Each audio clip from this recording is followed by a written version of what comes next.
పొన్నూర్ సిద్ధమా? విశ్వసనీయత ఉన్న మీ ప్రభుత్వం మీద విలువలు విశ్వసనీయత లేని చంద్రబాబు ఎలా నోరు పారేసుకుంటున్నారో మీరంతా చూస్తున్నారు కదా. చంద్రబాబు నాయుడు మాట్లాడుతూ ఉన్నప్పుడు మీరంతా వింటున్నారు కదా. నిజంగా చంద్రబాబు నాయుడు గారు మాట్లాడే మాటలు వింటా ఉంటే, ఆయన మాటలు చూస్తే ఒక్కొక్కసారి 14 ఏళ్ల ముఖ్యమంత్రిగా పరిపాలన చేసిన వ్యక్తి, ఆయన హయాంలో ఆయన ఏం చేశాడు, ఆ చేసిన మంచేమిటి అని ఆ మంచిని చూపించి ఓట్లు అడగాల్సింది పోయి, ఆయన మీటింగులో ఆయన చేస్తా ఉన్నది ఏమిటి అని అంటే, జగన్ను తిట్టి తిట్టి తిట్టి తిట్టి తిట్టి తిట్టి తిట్టి పెడతా ఉంటాడు ఈ పెద్ద మనిషి చంద్రబాబు.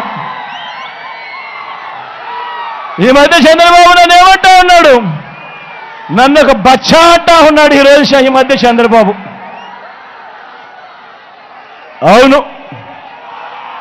ఓడిపోయే కాలం వచ్చినప్పుడు, హైదరాబాదుకు వెనక్కి పోయే కాలం వచ్చినప్పుడు, పోయే కాలం వచ్చినప్పుడు విలన్లందరికీ హీరో బచ్చాగానే కనిపిస్తాడు.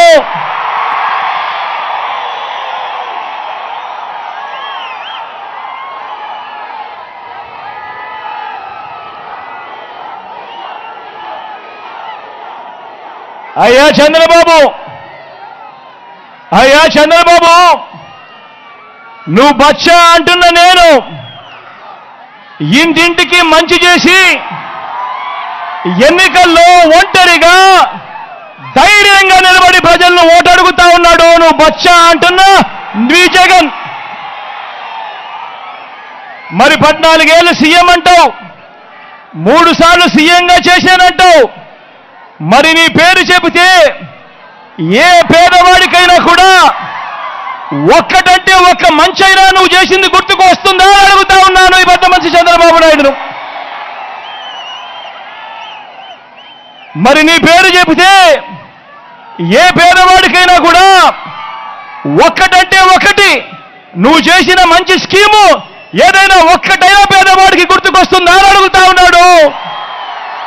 ఈరోజు మీ అందరి సమక్షంలో మీ బిడ్డ 14 ఏళ్ళు ముఖ్యమంత్రిగా పనిచేసిన నువ్వు ప్రజలకు మీకు ఫలానాది చేశాను, నాకు ఓటు వేయండి అని ఎందుకు అడగలేకపోతున్నావయ్యా చంద్రబాబు అని అడుగుతా ఉన్నాడు ఈరోజు మీ బిడ్డ.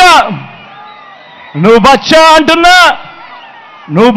అంటున్నా మీ జగను ఈరోజు ప్రజల ముందర నిలబడి నేను ఫలానిది చేశాను, ఇంటింటికి మంచి చేశాను, చేసిన మంచిని చూసి మీ ఇంట్లో మంచి జరిగి ఉంటే మీ బిడ్డకు మీరే సైనికులుగా నిలబడండి అని చెప్పి మీ బిడ్డ పిలుపునిస్తా ఉంటే, మరి 14 ఏళ్ళు ముఖ్యమంత్రిగా చేసిన నువ్వు నీ పేరు చెబితే ప్రజలకు గుర్తుకొచ్చేది ఒక్కటంటే ఒక్కటైనా ఉందా చంద్రబాబు అని అడుగుతా ఉన్నా.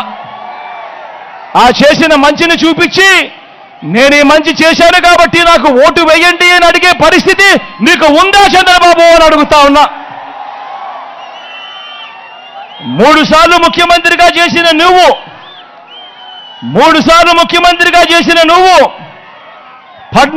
ముఖ్యమంత్రిగా చేసిన నువ్వు కేవలం 58 నెలల పాలన చేసిన నన్ను బచ్చా అంటున్న మీ జగన్ను చూసి ఎందుకు భయపడుతున్నావయ్యా చంద్రబాబు అని అడుగుతా ఉన్నాడు మీ బిడ్డ. ఈరోజు మీ అందరి ప్రేమ అభిమానాల మధ్య నిలుచుని మీ బిడ్డ మన పార్టీ అభ్యర్థులను పరిచయం చేస్తా ఉన్నాడు. మీ చల్లని దీవెనలు ఆశీస్సులు నా ఎడం వైపున మీ ఎమ్మెల్యేగా నిలబడతా ఉన్నాడు, మురళన నిలబడి ఉన్నాడు. మంచివాడు, సౌమ్యుడు, మంచి చేస్తాడన్న నమ్మకం విశ్వాసం నాకున్నాయి. మీ చల్లని దీవెనలు, మీ చల్లని ఆశీస్సులు ముల్లన్నపై ఉంచవలసిందిగా సవినయంగా మీ అందరితో ప్రార్థిస్తా ఉన్నాను. నా కుడివైపున రోషయ్య నిలబడి ఉన్నాడు. రోషయ్య అన్న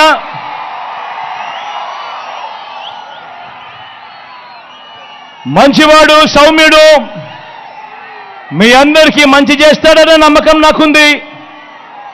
ఒక్కొక్కసారి మాటలు కొంచెం కటువుగా అనిపించినా మనసు మాత్రం వెన్నే.